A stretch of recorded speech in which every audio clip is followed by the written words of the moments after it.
I'm Trey. I'm Jerome. I'm Lowry. Stacy. Growing up, I was always playing a sport. From in the fall and summer football, to the winter playing basketball, to the spring I was playing baseball. And if I wasn't playing a sport, I was outside trying to find something to do with my older siblings or my friends. It was what kids did, and it's what kids are supposed to do. So many kids nowadays don't even go outside or play any sports.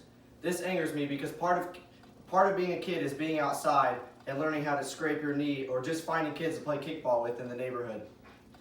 Kids need to be constantly encouraged to go outside because it not only helps with their health, but playing sports or just being outside with friends will teach them life lessons that they will be able to apply throughout their life. Kids need to go play outside as much as possible because they will learn so much even though it feels like they're just having fun. Kids need to go outside and play because they need to learn how to interact with others in an open setting. Kids that never go outside never learn just simple aspects of life like having a simple conversation with another kid. If a kid doesn't even know how to interact with kids, then how do you expect them to have a solid conversation with an adult in the future?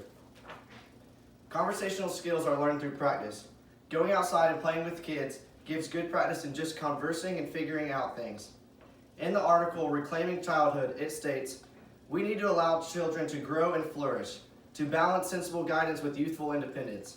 It means giving children the opportunity to develop resilience that characterizes a sane and successful adulthood. This means that parents need to stop sheltering their kids and allow them to go outside and experience things for themselves.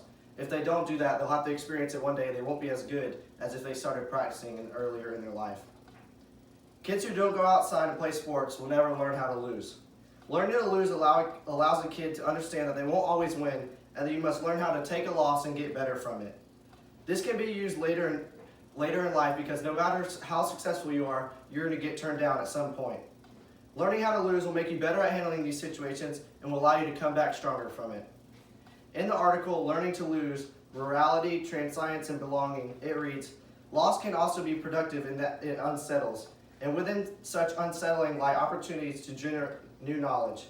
This shows that being able to handle a loss allows you to actually gain something from it instead of allowing it to put you down." Kids are also overweight and out of shape. Kids are overweight because they sit inside playing video games or looking at their cell phones. This is very unhealthy because it leads to bad habits of lying around and not doing anything when you become an adult.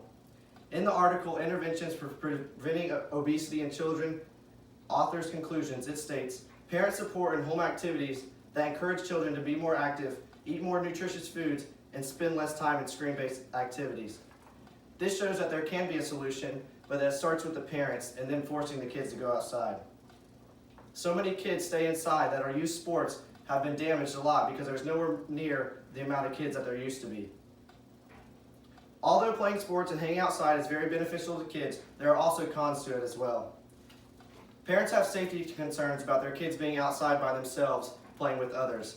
They are scared that someone might come up and ask them a question or might even just harm them. There also might be a neighborhood bully that verbally abuses the kid to that it impacts the rest of their life. This is a good reason to be scared, but they also have to handle tough situations like that at some point.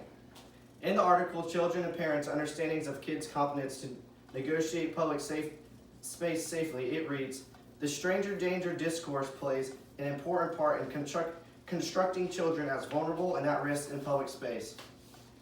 Parents are very concerned with their child's safety because they love them dearly, and they truly enjoy having the safe feeling of knowing that their kid is in their house. There are many different solutions to these problems.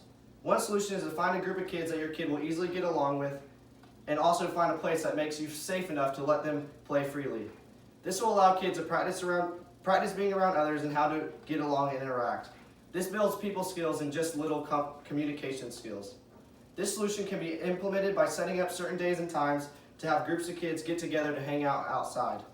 When I was a kid, we would go to my friend Rex's house on Fridays, my house on Mondays, and Cole's house on Wednesday, and it worked really good because we were able to get along. A solution for the second problem is to put your kid in every organized sport that you can when they are young. This will allow them to learn how to do something with structure, and it will also teach them how to lose. It will also allow your kid to find something that they're interested in. Organized sports are also best for parents because they know there's a supervision at all times. A solution for the third problem is to help your kids create good habits by making them go outside for a certain amount of time and raising them to enjoy sports and exercise. In the end, kids need to get up, get out, and experience things outside of a roof or just a cell phone screen. Experience is what a kid truly learns from, and in order to experience things, they have to get outside of their house. This is happening less and less these days and needs to change. Parents need to encourage or even force their kids to go out and play sports so that they can have experience to remember and lessons learned. Every parent wants the best for their kid, so help them out by making them go outside and experience things firsthand rather than in a virtual way. Getting kids to go outside and play with them will help them in the long run and will put them ahead of those who are trapped to a screen. Playing outside with friends is such a simple thing, but is often overlooked if you don't realize how beneficial it truly is to building a strong foundation for a great life. That is almost over. Woo!